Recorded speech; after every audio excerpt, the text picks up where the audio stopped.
Let me tell you about the dumbest geopolitical move of this administration. The United States seized Venezuela, captured Maduro, and promised Americans 300 billion barrels of oil, cheap gas, and energy independence. And guess what? Not a single major oil company wants to touch it.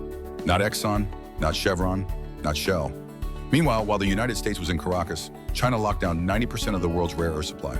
This is how Trump fumbled the resource war of the century. Trump called it the deal of the century.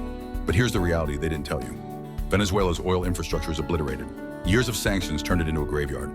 The oil itself is some of the worst in the world. Thick, heavy tar that requires special refineries the United States doesn't have. The pitch to oil companies wasn't print money. It was spend hundreds of billions rebuilding from scratch in a war zone for low-grade oil that sells at a discount. Exxon's CEO told Trump it's uninvestable. They'd need permanent United States troops guarding the fields, legal guarantees against nationalization, and massive subsidies. Even then, they said no. And get this, the administration immediately lifted the very sanctions on Venezuelan oil they said were about human rights. Turns out sanctions were never about morals. They were a lever. And once the United States controls the oil, the lever disappears. The world sees this as pure resource imperialism. While the United States played soldier, China played economist. They spent decades locking them down the resources that actually matter. Rare earths, lithium, cobalt, silver, not with invasions, but with patient investment in refining. China now controls 90% of refined rare earth supply. These minerals aren't just for phones, they're in every F-35 jet, every electric car, every solar panel. They've already weaponized this, cutting off Japan in a dispute. Imagine that leverage against the United States. Recently, they restricted silver exports. Silver is critical for solar panels and EVs. China isn't just controlling supply. They're holding a kill switch for Western manufacturing. This shows the fundamental difference in strategy.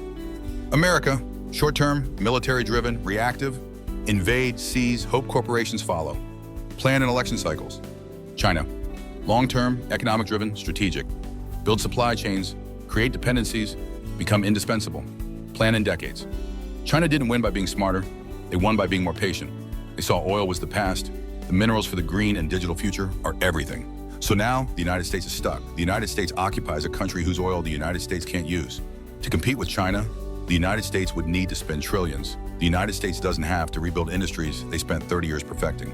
That money comes from debt, imprinting, making inflation worse. Meanwhile, China uses its $3 trillion reserves to tighten its grip. The United States is decoupling, and the United States is not ready. The United States fought wars for oil while they built the supply chains for the 21st century. Trump's Venezuela gamble was supposed to project power. Instead, it exposed the United States' weakness. You don't win resource wars with regime change anymore. You win them with supply chains. So ask yourself, who has more power? The country that invaded for useless oil, or the country that controls the minerals in your phone, your car, and your weapons? I think you know the answer. And if that scares you, it should. The first step to fixing a problem is admitting the United States has one. So what does this all mean for you? It means the ground is shifting beneath our feet. The era where America could simply muscle its way to resources is over. The real currency of power is no longer just the barrel of oil, it's the supply chain. While Washington celebrated a hollow victory in Caracas, Beijing secured the building blocks of the next century. The United States' grand theatrical gesture has left the United States with an expensive occupation and a handful of tar.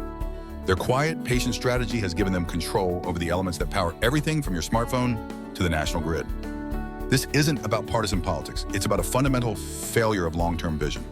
The United States is stuck in a 20th century playbook of tanks and coups, while the primary competitor of the United States is mastering the 21st century game of economic statecraft and industrial policy.